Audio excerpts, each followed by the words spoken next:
very much for inviting me, Dr. Ishtiaq Saab and the Communication Department. And secondly, the words you guys have used for me, I was just thinking, do I deserve all that? It's really nice of you guys.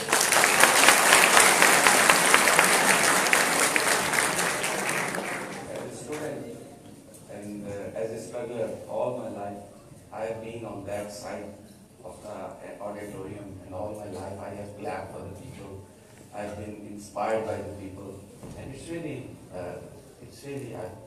a good feel because Dr. Ishtiaq and me, as a journalist, as a working journalist in early 90s, we were struggling on the streets of Islamabad, going from one office to another office.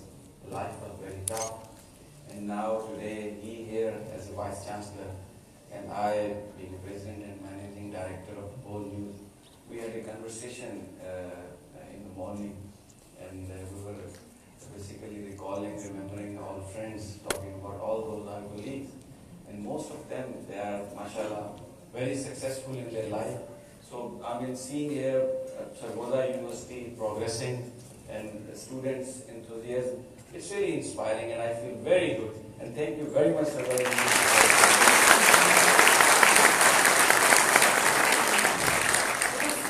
Great to hear about that, and we are honored that you have given us a precious time from your hectic routine, and you have come all from your Karachi, and you have given us your precious time. And yes, they are full of energy and potential, and they are ready to prove their capabilities in the field of media. Before we come to the topic of today's discussion, I would like to request you to share your journey from media students at ICS Punjab University to the President and Managing Director of World News Network. Well, let me say a few words also. I apologize to the Sargoda University because few weeks back there was a function here. My friend Suhail Badaj and some other journalists, I think they came here. I was also invited and I made pledge also. But then just a day before coming here, we had some sort of office emergency and I couldn't make that. So my apology to the Sargoda University on that. I felt really bad. I wanted to be here, but I couldn't. Now your question. You have another person sitting here, Mr. Javed Jedi. He's from the same city, from Shorepur city.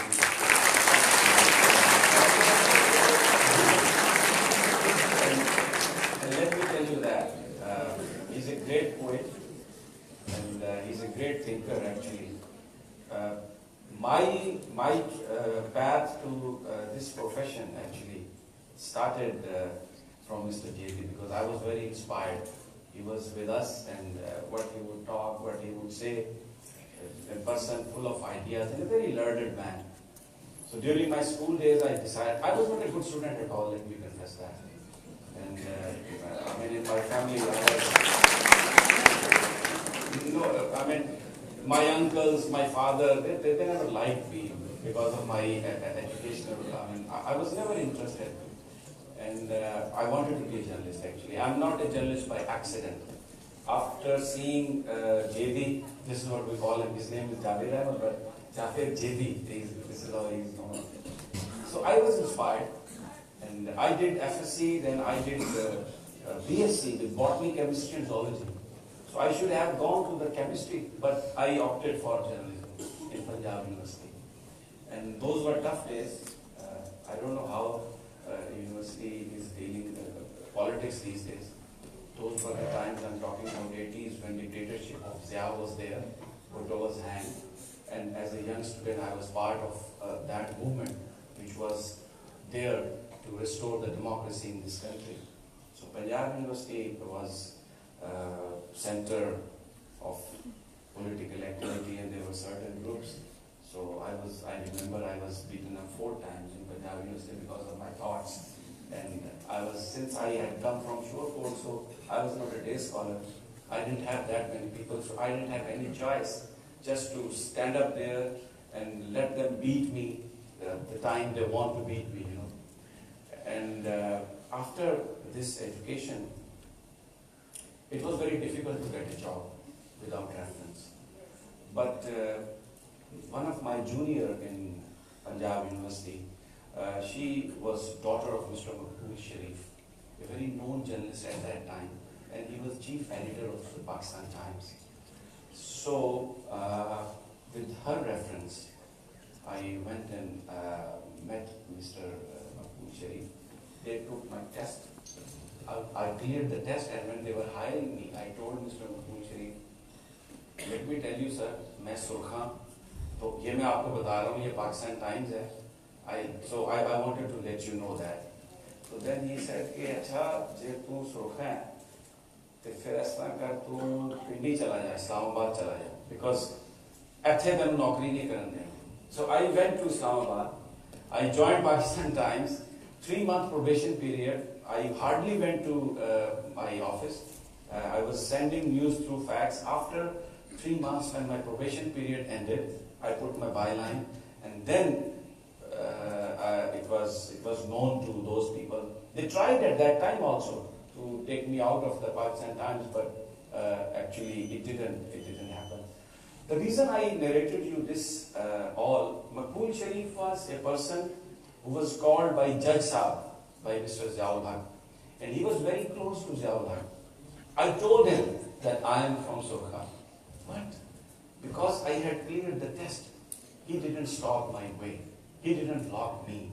At that time we had those ethics. At least we had those moral values that if some competent person is there and he deserves or she deserves that job, people were not blocking him because of political thoughts. Now we don't have that. Then it was a very happening time. I was elected as president of Pakistan Times Union in 1 year. So we published a lot of stories. One of the story was about Mr. Nawaz Sharif. He was Chief Minister of Punjab at that time. A case was registered against me. And Punjab police raided the office of Pakistan Times, Lahore. They wanted to arrest me also. So I left the country 3 years. I stayed in America, and there in Washington, I started working for the Frontier Post. And I came back when Benazir Bhutto government, when Nawaz Sharif government was removed. And I joined Daily the Muslim Islamabad. Then in '96, I joined Jungle as political correspondent. Then since from 1996 to 2011, I worked with the Jungle. In 2003, I was sent to cover the UOS elections, but then the management decided that if I can work for the GEO, because they had launched GEO. So 2004 onwards, I was working for the GEO USA. 2008, they moved me to Washington, D.C., and I was the bureau chief. 2011, I resigned from GEO News and I joined Dunia News as head of political and international affairs. 3 years I served there in Lahore, in their headquarters, and then we started a program, Khabar Ye Hai.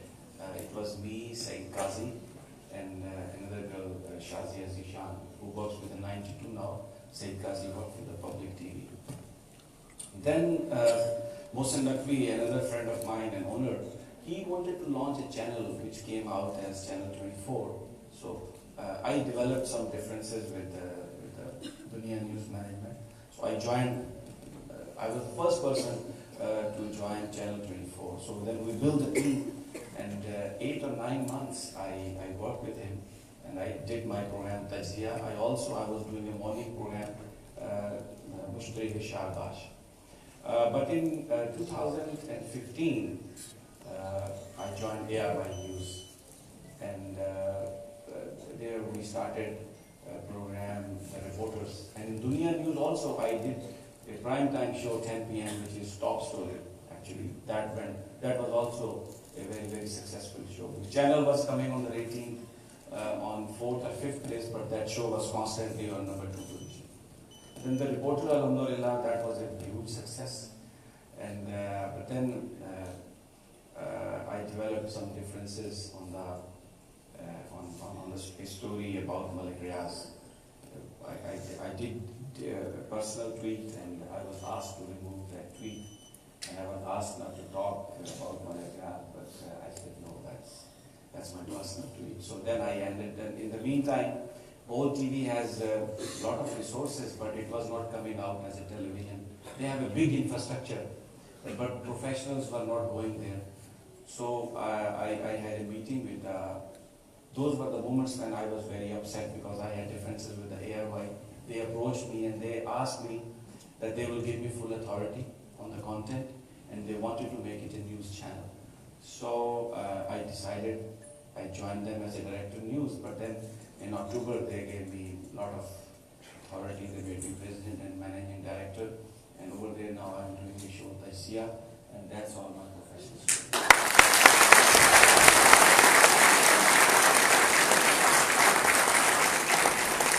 So we can draw two conclusions from your journey, that if you want to be a journalist, you have to work devotedly. You should have this urge that you have to do something for the betterment of society. And it's a lifelong process of untiring efforts. And it's an inspiration for those students who are not good at grades, who are not good at studies. So he is an inspiration for you people.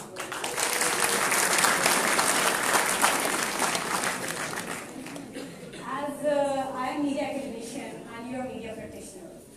One thing which I used to heard when I was a student, and now I hear from my students, that there is a gap between media academia and media practices. How do you think that media academician and media practitioners can bridge that gap together? Well, I agree with you, because when I was in Dunia TV, I was also in charge of hiring the interns, because the university students who get their master's degree, I think they have to do a 3-month internship also in a news organization. And I found out that most of them, they were basically, they never looked like as if they are doing masters, and they didn't have any practical experience. I think this gap can be bridged by having more practical access to the students.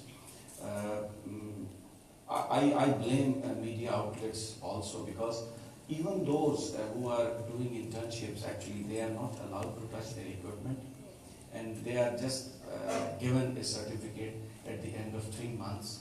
Most of them even don't go to the universities, to the media outlets.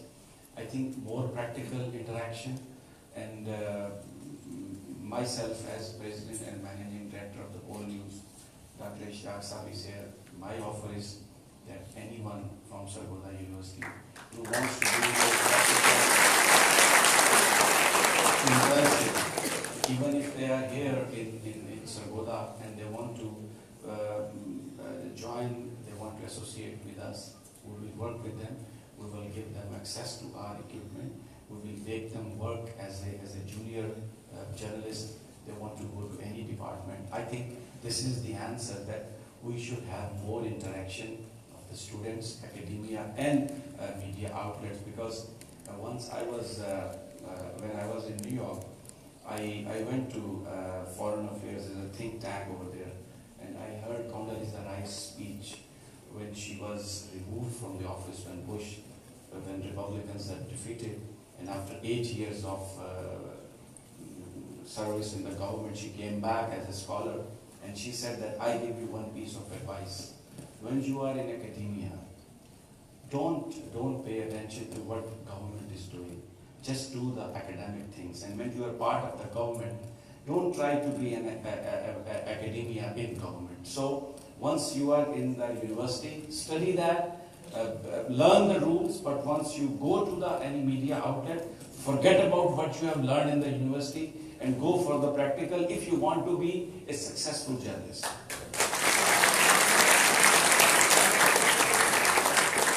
Thank you, sir, for providing an opportunity to the students so that they can join and work and explore how media industries are working in a Go News network.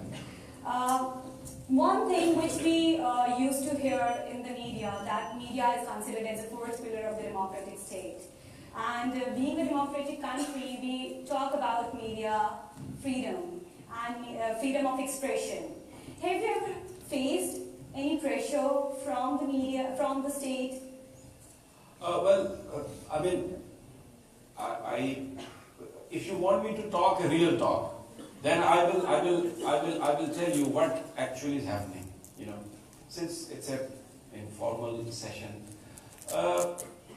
no media in the world ever, wherever it is, it's not for pillar of state. Nowhere practically. Media is these days used to build narratives. Media is used actually to create perceptions. There are big corporations who are ruling this world, about 400-500. It's money actually which controls the flow. There's one difference in Pakistani media, media in third world countries, and Western media. Over there, these are public limited companies. They have certain criteria. They have certain rules. Rules also favor capitalism. But at least they have some rules and they follow them. In country like Pakistan, some other third world countries, businesses, the news media outlets are businesses. They're like any business in any market. You go to a shop store, to a shoe shop, Bata service, they're selling their product. Same way we have 10, 15, 20 media outlets, news channels, and they are selling their product. They are actually serving the interest of their masters. So that's why we see one story coming out in a different way on Geo TV, the same story different on a Bold News, and the same story with a different version in the ARY. So to become the fourth pillar of state, the control of the individuals, private owners, has to be reduced. And there should be a mechanism to control the content, maybe in shape of editorial boards which have people of integrity, people from all walk of life, and a process of accountability. If we don't have these two things, then the media is not serving the purpose of state. Actually, it is serving the interest of those who have made investments, either by making direct investments or those who are providing finances indirectly. You have talked about international media and the media in the developing countries. In my view, like what we have been taught and what we have been teaching, that media is in the hands of few conglomerates. And they are ruling the world and they're developing their hegemony according to serve their interests.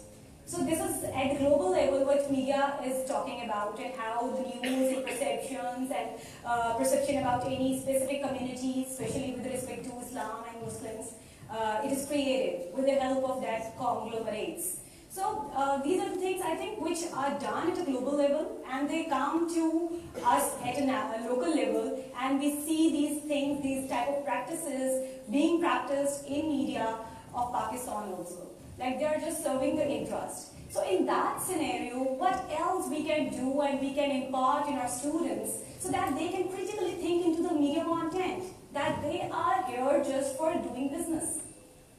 Well, it's a business. Wherever money comes, it becomes a business. You have mentioned a very important point. It's, as I mentioned earlier, it's actually narrative buildings. How media is controlled? You must understand that before we go to that question. Media is controlled by revenue. From where revenue comes? Revenue comes from advertisement. Now, if you look at the world level, there are WPPs. In Pakistan, there is Group M. They are media buying houses.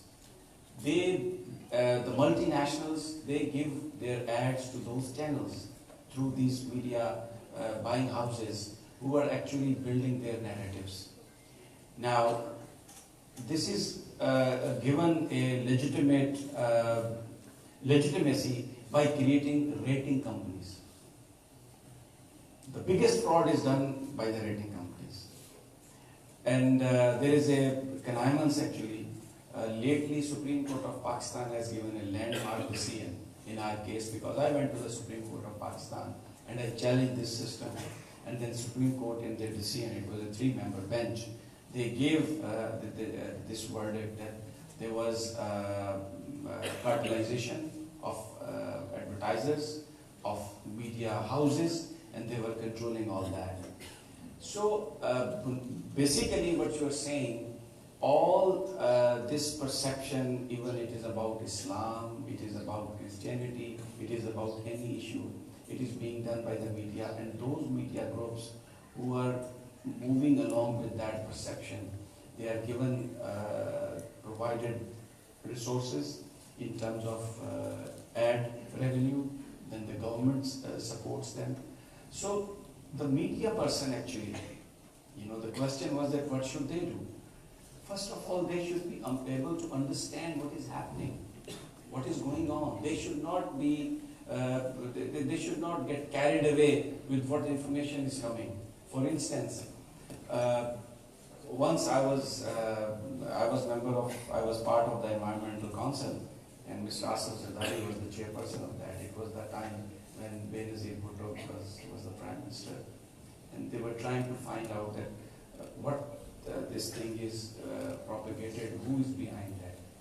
So there was one thing which came out of Asif Zardari's mouth: follow the money trail.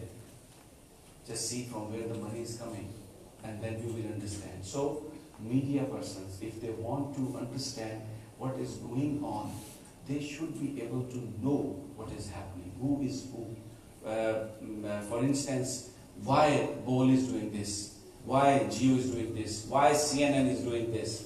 So if you understand that, then probably it becomes much easier for the journalist to handle that situation. Means we have to incorporate media literacy along with media education. That is an offshoot of a media education, and that it aims to empower audience with a critical thinking skill so that they can better understand what is right and what is wrong. There is nothing right and wrong actually. It depends from which side you are looking at that issue. So, but you should be actually knowing that why this perception is being taken. So, as a journalist, what was the toughest assignment which you were asked to do, and without putting your integrity at stake, you did that? Well, when I was moved from Jump to Geo, when management was talking to me, they said that, will you work for Geo? I said, I don't know how to work for the television, because all my life I worked for the newspaper. So then me, Shakur Rahman, who was owner of the Jump, he said that, does Mr.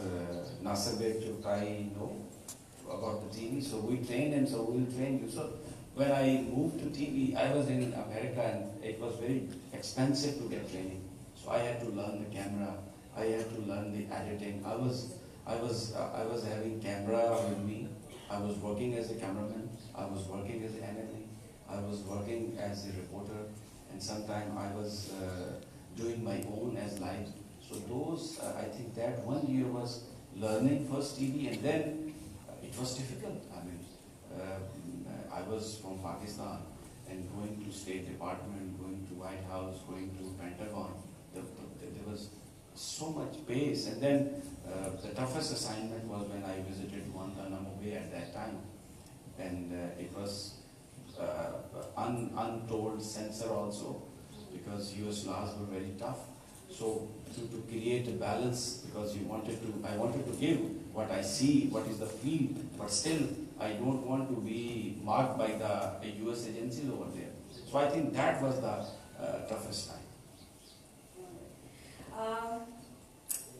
As this is an era of convergence, and we are seeing the boom of convergent media, at this time, what would you like to advise our students so that they can adapt themselves according to the needs of convergent media? Well, first of all, its dynamics are changing. It was print media, now then came TV, but now we have gone one step further. It's social media actually, which has started dominating the big screen. And I think in future, these blogs, these social media will be very powerful. So, I mean, if you want to stay in this profession, you need to know how to use these electronic gadgets, and then the knowledge. Nobody can defeat you if you have the knowledge. The biggest thing and the most important tool a journalist have is knowledge. And to do that, you need to read the books also. You need to find out what is the historical perspective, what are the new challenges. So knowledge is the basic skill. If a young journalist has, they'll be very successful. So you have to read in order to compete in this competitive world. And you should be an all-rounder as well.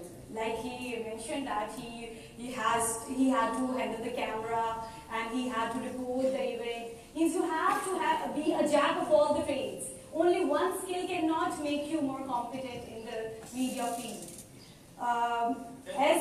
Just one thing more since we are talking to the students. Like, if you don't, the lighting on the set can make you horrible, and they can make you the most beautiful person. The light. So if the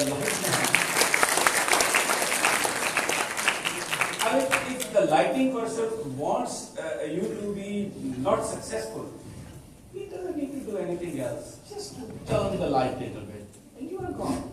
You are finished. So, but you can understand that only if you know what lighting is. And similarly, if you are basically making a news package, for instance, now you should know what an NLE does. You should know what is Final Cut Pro. I used to do with the Adobe Premiere. And if you are sitting with NLE and you are telling him what transition you are supposed to use, where you going for the cuts, if you don't know the editing, how can you tell NLE to do that? So basically, that product is yours. To do justice with your product, you need to know everything. I hope our students will work on it and they will try to polish their skills in every type of media and in every kind of technology which is being used in media. Now our students are waiting anxiously for question and answer session. Without much ado, I think we should give them an opportunity so that they can ask questions from you. Before starting the question and answer session, I would like to give you brief instructions which you have to follow. I'll be asking 2 questions at one time. And as ladies, in order to ensure gender equality, and as ladies are always first, so they have to ask question first. And then the second question would be asked from the boys' side. And in order to ask question, you have to raise your hand, and you have to wait for your turn, and mic as well. You cannot start asking question without mic.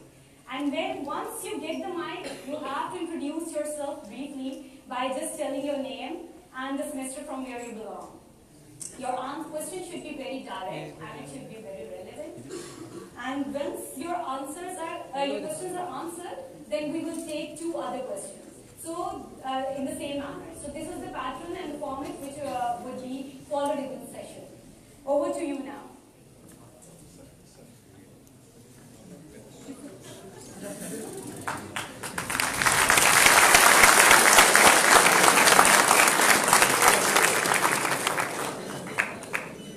Well, using or abusing my position as the Vice Chancellor, that will be the first person to ask the question. First of all, congratulations to you. It was such a high quality discussion. I think Sami must have got the due impression as to the level of scholarship that we have and our aspiration that the sort of exposure these young kids deserve at University of Sargodha, we are trying our best to provide them.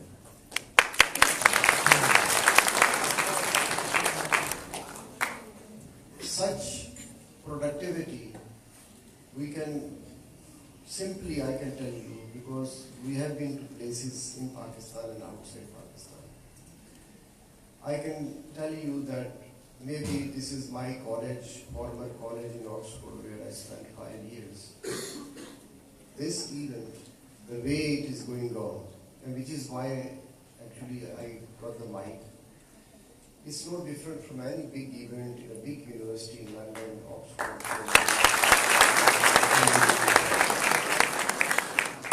Which is why I just thought that when you open the floor for, for the audience, I think this same tempo, it's my wish that it should persist, that there should not be a break. our relationship goes back to, say, late 80s. And it was my conscious decision in 96 when I did my PhD, because I never left academia, to switch over to a relatively, at that time, more stable profession.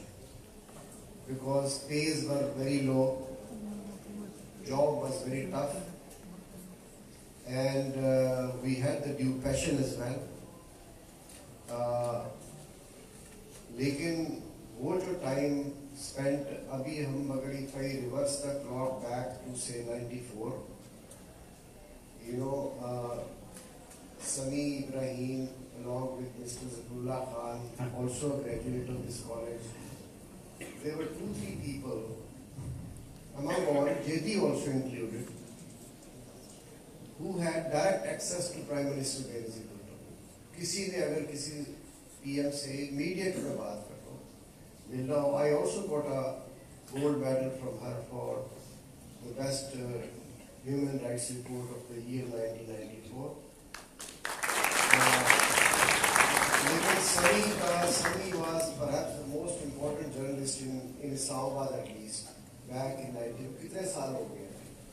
So इनसे सिर्फ मेरा ये question है कि because we all began from the print media, what is the future of print media? Yesterday somebody wrote to me, a chair of a department, कि हमें 2 English newspapers का permit करें.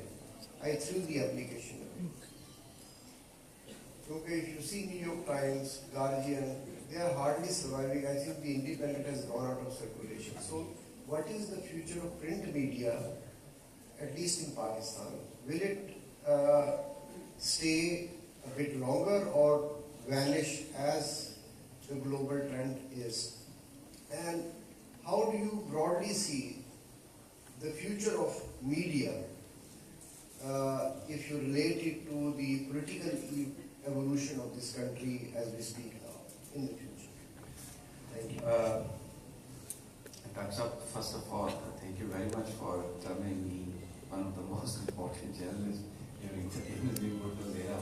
Yeah, I did have some access to them, but thanks for your kind words.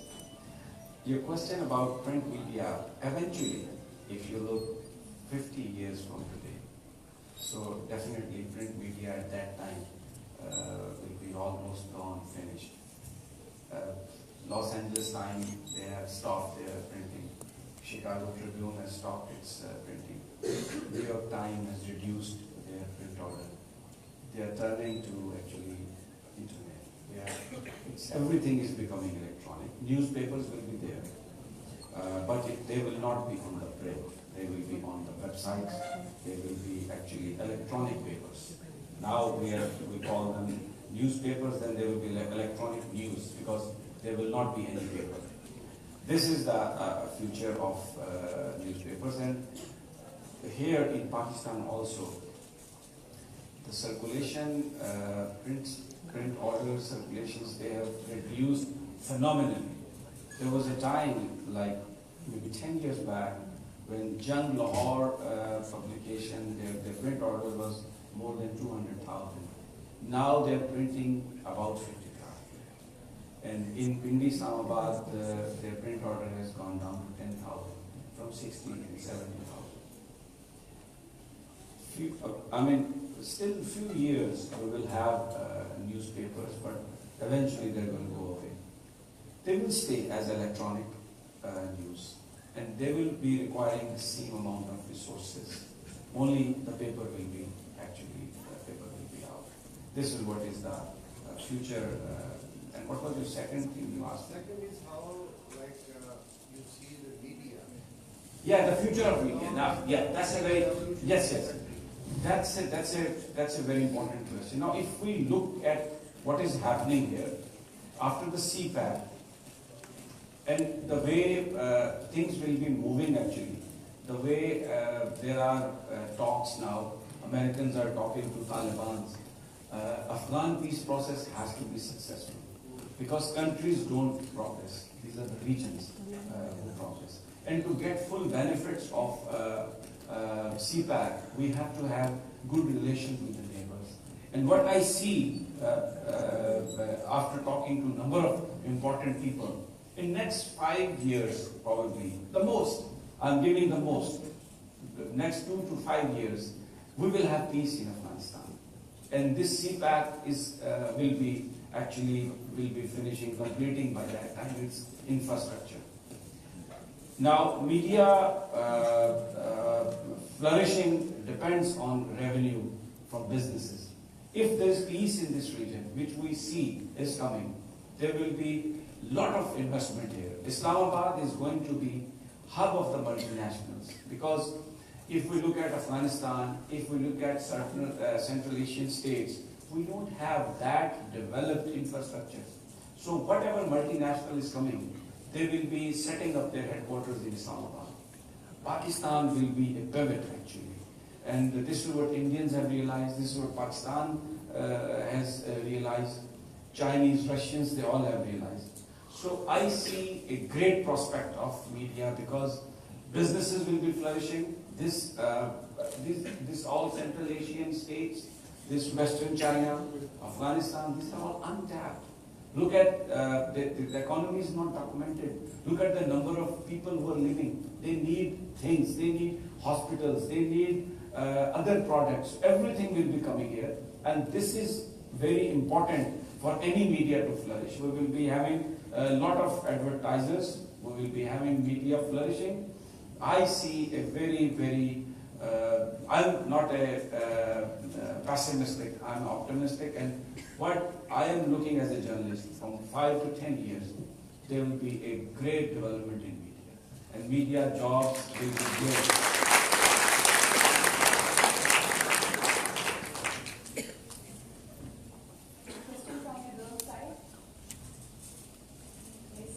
Assalamualaikum, sir. Myself, Aliza Zafar, BS8. Sir, my question is, in the current regional turmoil referring to India's and Iran's situation, to what extent are you satisfied with the role played by Pakistani media?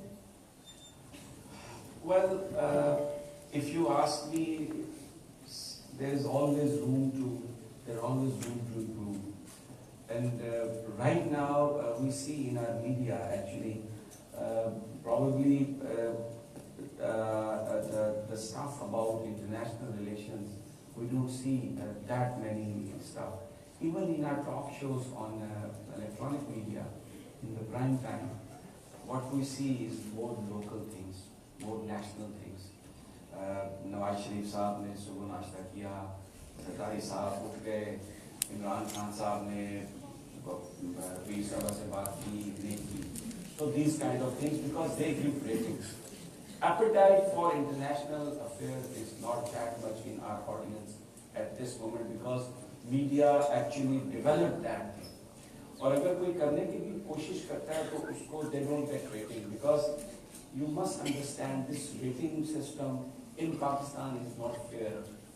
It is actually like, for instance, as a managing director, I've spoken to a number of times rating companies that what should we do, यार इस show की rating नहीं आ रही, तो then you know what this suggests, उस anchor को ले लें, जरा उस इशू पे बात करें.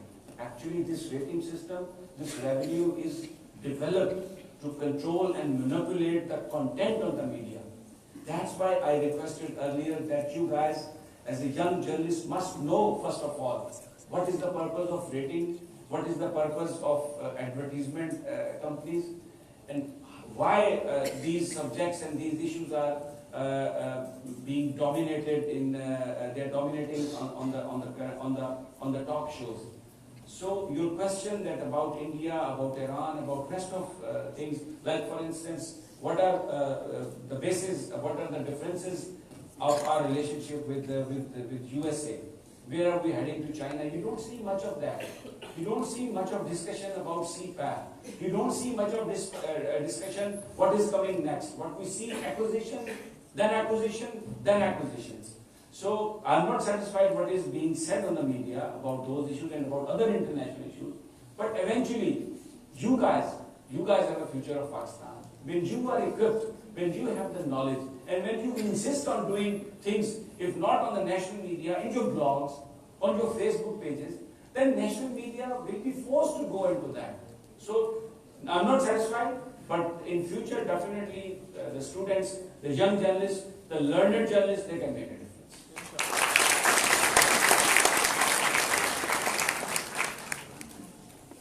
Assalamu alaikum, sir. My name is Mohammad Nurez Anwar from BS semester 8. Sir, my question is, during your struggle days, which thing has kept you motivated throughout? And have you ever thought of quitting journalism? I never thought of quitting journalism. I'm a fighter, and I'll fight until my death. When I was in airline, we had our agencies, they approached me and they told me that there are about 12 journalists who are basically under threat. And they asked us to take preventive measures. They told us that we cannot give you protection, and by doing certain things, you can make the job of any possible attacker difficult. For instance, आप अपना रास्ता change कर लें, time एक ना रखें आने जाने का, don't drive with the driver, अपना कोई कैब रख लें, अपना ड्रेस चेंज करें, don't travel with your family. My family lives in America. My kids were born there. I brought them here in Pakistan and I moved here. And actually I moved to Pakistan because of my family and kids and for my love for Pakistan. I thought it is time to